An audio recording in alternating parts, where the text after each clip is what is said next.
Bizarre Brain Comics.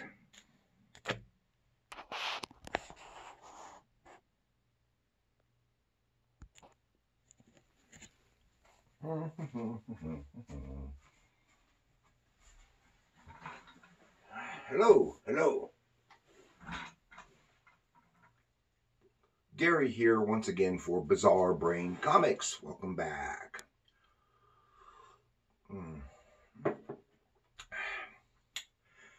And we're inching into the month of February. And what happens in February? Valentine's Day, the month of love. So, thought I would take a little look into the comics interpretation of romance.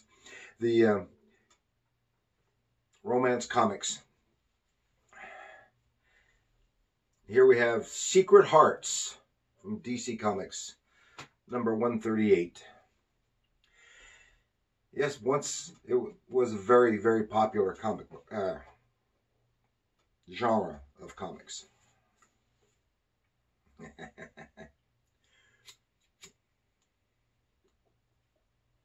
So we'll take a look in here.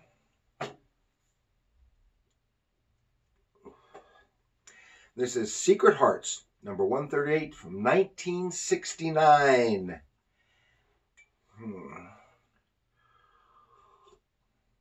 Okay, these were always at least to my knowledge, anthology books. Not just this title, but I think all the romance comics that I've seen were anthology books. Have one or more stories in that vein. This title, Secret Hearts, ran from 1949 to 1971, producing 153 issues. And the story we're going to talk about in this one is Reach for Romance, episode 29. Episode 29? Yes. This episode 29 was the culmination of a long soap opera style story arc, which began in Secret Hearts number 110 in 1966. And this is neither the first nor the last serial for DC Romance Comics, but is one of the longest running. The starring character of this storyline was Karen Wilder Summers, and the story wove through the lives of many of the residents of the fictional town of Danville Corners. And unfortunately, I couldn't find the writer for this tome specifically, or this story overall, but the initial artist was Gene Colan, who was later better known for his work on Iron Man, especially Tomb of Dracula, and later for Wonder Woman, among many, many others. And not sure who the writer for this particular issue was, or this particular story was, but the only writer I could find listed on the internet was Jack Miller. So he may very well have, and probably did, write this particular episode. And he was Jack Miller, you may remember, was one of the co-creators for Scooter from DC Comics. And the artist, the penciler, was either J. Scott Pike or Tony Abruzzo. They just had the artists listed, the pencilers listed, but didn't mention the stories they went with. And since this has 3 stories in it, and the first story was supposedly drawn by, or apparently drawn by, John Rosenberger. Actually, I think J. Scott Pike drew the second story, and Tony Abruzzo drew the story we're going to cover here today. And I know nothing about Tony Abruzzo. He is completely unknown to me, but his work is familiar. So I've undoubtedly seen much more of his stuff uncredited.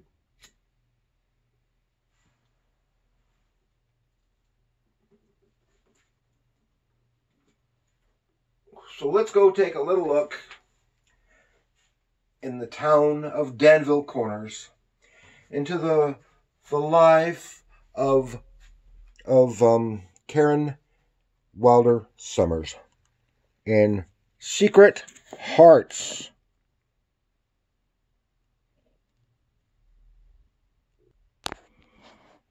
Ah, yes, here we are. It says, The Tears and Joys of Secret Hearts. Number 138. 15 cents, 1969. Here we have, as is usual, a lovely depiction of a lovely young lady in some romantic turmoil on the cover. In this case, this is Karen Wilder Summers. And this is her sometimes boyfriend, what was his name? Greg Marsh, Dr. Greg Marsh. Oh, and it says here, Please, Greg, you've had your chance. Get out. Now, what does that mean? What does that mean? And it's completely misleading.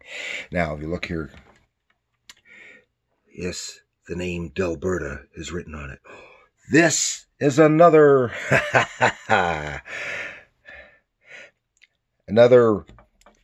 book from the Delberta file. Yes, my friend from way back when, who is like a sister to me, gave me a handful of her comics, just about 50 or so years ago, and she had written her name on it. And she would be surprised to see that I still have them, or at least some of them. I don't think I've got all of them,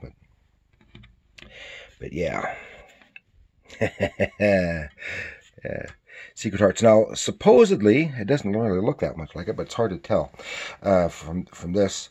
This was drawn by Carmine Infantino, and inked by, what's his name, John Russos, I think. Okay, take a little look in here. Now, the first story is, and I really think some really lovely artwork. This is supposedly drawn by John, what I just said his name, Rosenberger. Yeah, John Rosenberger. And it's very nicely done. Now, I have only recently become familiar with him. Now, I do recognize his art from some other stuff, but when I looked him up, because I saw him in his work that really impressed me in another book. I don't remember, Debbie's Dates, which is a teen humor magazine comic with, and it's done in the Archie style. And I thought that really looks extra sharp. And so I took a little look into him, and yeah, and then. And I saw his name here again, and then I can see, even though the style is completely different, his panel layouts, the figures are very similar. Some of these angles and the way the figures interact, and a little bit of the page layout really did remind me a lot of those. And as you can see, it's some lovely work. And he apparently did a lot of the romance comics, and you can really see why. He had an affinity for drawing being very good at drawing normal people, and lovely young ladies and very handsome romantic men. And then I think this is the second story, and I think this is that J. Scott Pike. I think he drew this, and it's nice, and it's very similar to the artwork in the third story. It may have had the same inker for all I know, but I don't know. It's nice. And here we go. Here we go. Reach for Happiness. See that type style. Very bold. And here we see where it says, "You walk out on me again, Karen, and it's the last time I'll ever let you go." See here again, also very, very prominent splash page. Episode 29. So we did have soap operas in comics, and here we see it. Start off with, that was just the teaser, and have the cast of characters here. There's so many I couldn't keep track of them, and they're not all very prominent in here. But this is very lovely face for Karen Wilder Summers. And it says, "What has happened before? For Karen, the moment of truth has arrived. She had torn herself loose from Greg's embrace. In an agony of indecision, she loved him, yes, but some nameless fear held her in its grip. She had fled, but finally she returned to Greg, like a rudderless ship seeking its home port. Now go on with the story." Oh, yes, here we are, back into Greg's office. As you can see, his the artist is very, very, very competent. Draw very lovely ladies, dashing, handsome men, and good command of the figure and the backgrounds. And here they are. "Oh, I love you. Oh, say something to me. I love you. I love you. I want you to marry me, but I can't. I am not sure. I need time to think." So here they decide, and again here in these panels right here, you can get a good view of relatively good view of how nicely he did these backgrounds and the compositions in the panels, telling the story. And she walks out. Oh, she's going to go away for a while and think, and then she'll make her decision to come back. Now this is kind of odd in the coloring. Her legs are red. Except for her cheeks, she has very pale complexion. And as she's walking, she comes across two of her other friends. Oh, and they're crying. He's looks really bummed, hands in his, and she's just bawling her eyes out. And she goes, "What's wrong?" Oh, she wants to marry me. I want to marry her, but she doesn't want to wait till we graduate from college. What? When he says, well, he's right. They've got their own indecisions, and Karen kind of helps with her own advice. And she just says, yes, he's right. If you can't wait, then you're going to fall apart. Oh, so they both, oh, yes, but I can't wait. I love you. I just don't want to. Blah, blah, blah. And they embrace and they kiss. Oh, let's go tell our parents. Oh, the love. Oh, it's just dripping honey. Oh, and then they go tell her parents. And they want her to say, no, I've got to go. I've got to make a decision of my own. And she goes home. And here she is, where she's living with her sister. Again, nice. See the nice backgrounds. Nice angles. Very lovely faces, lovely figures. Good command. Just what they need. And good visual storytelling. She goes up and she's starting to pack, and her sister helping her pack as she calls to make reservations to New York. It's the only flight I can get on. That's a really, really nice figure right there. She hangs up. Then they suddenly get a call. Oh, it's from Greg's office. Oh, or she calls Greg to say goodbye. That's what it was. And said, no, oh, he's in the hospital. There was an accident out in front of the office. He's in the hospital and they may die. Oh, the drama. No, I can't lose them again. My own, because she had she and Greg had been together years before, and they broke up, and she married someone else, moved to California, and that husband was killed in a car accident, and then she came back home and reunited with Greg and fell in love with him again. And no, I can't lose him again. I can't lose another man to a car accident. No.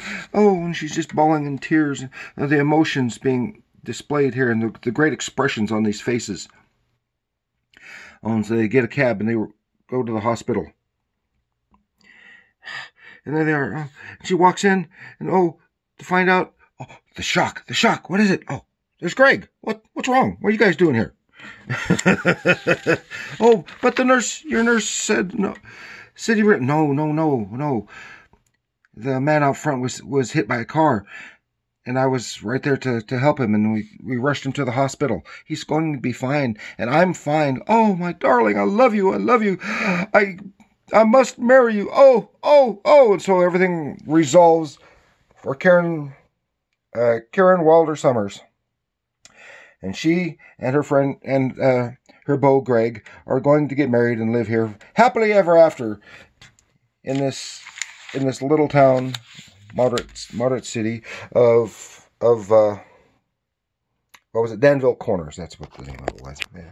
And that concludes the 29 episodes. Oh, yes, I can see that. I can see the appeal to young girls. It's all very soap opera-y. I can't say it's badly written, because it's very soap opera-ish. Same thing for all the other kind of stories. Some of them are good, everything in varying qualities. Some of them are bad. Some of them are very good. It's well-paced. It's the way very dramatically presented in the story. Of course, there's no action because this isn't an action title. But you can really see the emotions being emoted by these figures in the stories. Always tragedy and love and all that good stuff. Oh, that was just a little fun little trip. Hope you liked it. If you've never seen actual romance comics, this is a taste for you. I think one of the things that have killed romance comics is that, because they were specifically for girls, and eventually girls have moved, young women, now adult women, have moved over into some of the more what's considered mainstream superhero titles, because they've rolled so much of the romance into that. So if they want a romance fix, they can easily get that in the comics, in the superhero comics and the other stuff, other things. I personally think there's too many superhero books out there. Everything is superheroes. I like superheroes, but I like straight adventure, and I even enjoy this stuff. That's why I like the Westerns. I like some of the reprints from the adventure comics from the earlier ages. Well, that's all I've got. I'm babbling. Thanks for joining me. I hope you like this. Share, subscribe it with and share it with your friends. If you're into romance or know someone who might be interested in romance and have never gotten into comics, maybe this will prompt them. It's very much like really makes me think of the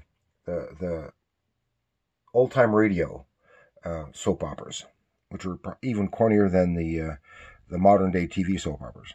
Well, that's all. Thank you for joining me, and remember, comics are art.